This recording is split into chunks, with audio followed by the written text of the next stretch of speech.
Well, the single biggest frustration is simply quantity of vaccine in the state. To put things in perspective, we're currently receiving about 70,000 vaccines a week. We have just over 500,000 people over age 70. So do the math. It'll take the better part of 2 months to make sure that everybody over age 70 who wants it has the vaccine.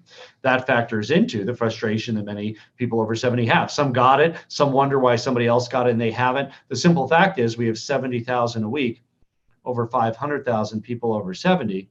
So it's simply not possible that everybody gets it in that first week. And some might not be up for 2 weeks, for 4 weeks, for 5 weeks.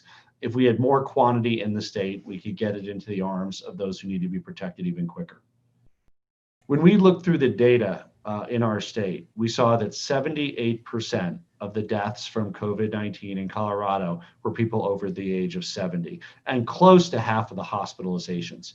So if we can reduce that death count by 3/4, free up the hospitals, 40% plus of the hospitalizations over 70, that doesn't end the pandemic overnight, but it ends this crisis phase that we've been in, wondering if we have enough beds, wondering if we need to expand hospital capacity, and cuts that level of tragedy of death by 3/4.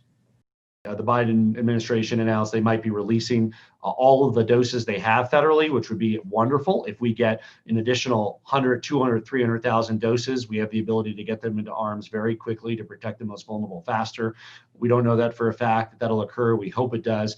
The second piece we hope occurs is the approval of additional drugs. Johnson & Johnson, AstraZeneca, if they're approved, whatever their efficacy is, whatever their use case is, we'll build it out, we'll deploy them. Johnson & Johnson is a single dose, does not need to be frozen. We look forward to using every tool in our arsenal to save lives and end the pandemic as quickly as possible in Colorado.